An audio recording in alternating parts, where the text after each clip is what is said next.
Tara,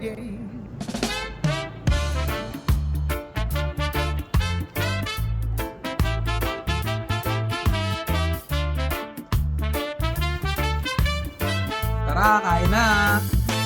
The fire burns, the flames ignite. We turn it up to feel the light. Okay, mag-ihaw naman tayo ng isda, no? Tapos partneran natin ang binagoongan na talong. Yan. Okay, hiwain muna natin to. Binabati ko po si Miss Rain from Taguig City. Hello, thank you for watching. At kay Ma'am Josephine Gomez from San Juan City. At binabati ko rin po si Luciana Umali from Chaong, Quezon. At si Ma'am Elma Sabando from Mindanao. Maraming salamat po sa panonood. Sa mga bagong viewers at mga bagong followers po natin, welcome po sa Cooktop. Okay, pinaghihiwa lang natin yung mga gulay natin, no? Pati itong pork natin, sasahugan natin ng konti yung ating binagoongan na talong. Ayan. Sa pan, lagyan lang natin ng oil. Isir lang muna natin yung mga pork natin. Lagyan natin ng salt and pepper. Okay, pag medyo maganda, takpan mo para maganda yung lambot niya. Lumambot na siya, no? Pag medyo maganda na yung kulay yung ganyan, pwede natin lagyan niya ng garlic at saka ng onions. Okay, pag medyo translucent na, okay na, pwede natin lagyan yung kamatis natin. Okay, aluluin mo lang konti, tapos takpan mo muna yan.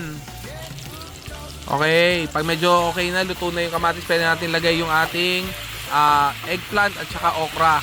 Ayan, talong at okra, tapos lagyan natin ng isang kutsara na bagong alamang. Yung bagong alamang na yan, yun yung mga luto na nasa jar na. Okay, masarap yan. Tapos takpan natin, tapos lagyan natin ng water. Okay, low heat mo lang, tapos habang nagluluto yan, palamanan natin tong tilapia natin. Ang palaman yan, lalagyan ko lang yan ng kamatis, onion at saka luya, yun lang. Tapos kuha tayo ng banana leaf. Ayan, balot lang natin sa banana leaf, lagyan natin ng salt. Okay, balot lang natin yan lahat ng ganyan, lagyan natin ng salt sa loob. Okay, pagtapos mo may balot yan, set aside mo, painitin natin yung grill natin. Alright, pag ganyan mainit na, pwede natin isalang yung mga isda natin, Tapos yung gulay natin, ilagay na rin natin sa tabi niyan para to keep it hot lang. Ayan, kapag ganyan na, okay na yan, to keep it hot lang tong gulay. Tapos yung mga inihaw natin na tilapia, pag ganyan na, okay na. Plato na tayo. Kapag nakaabot ka na sa part ng video na to, paki-comment naman kung taga saan ka para mabati naman kita. Please follow, like, share, comment, and subscribe. Maraming salamat po. Yeah. Gamit tayo ng toyo, kalamansi, tsaka sili. Ayun. Solid. Wow, may pa-banana leaf. May nadaan akong doon, puno ng saging, nanghingi ako. Hindi ko makapag-ihaw nga. Yeah, no? Let's kuha tayo nito. Yan. Tilapia. So natin sa toyo, kalamansi na may sili. Yan.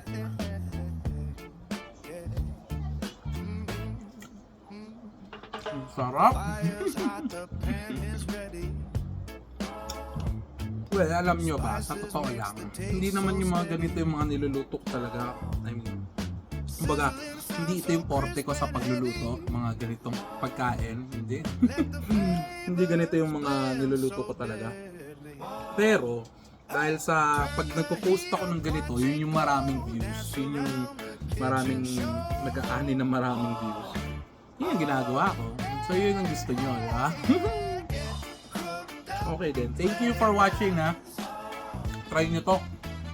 Grabe. Partner sila.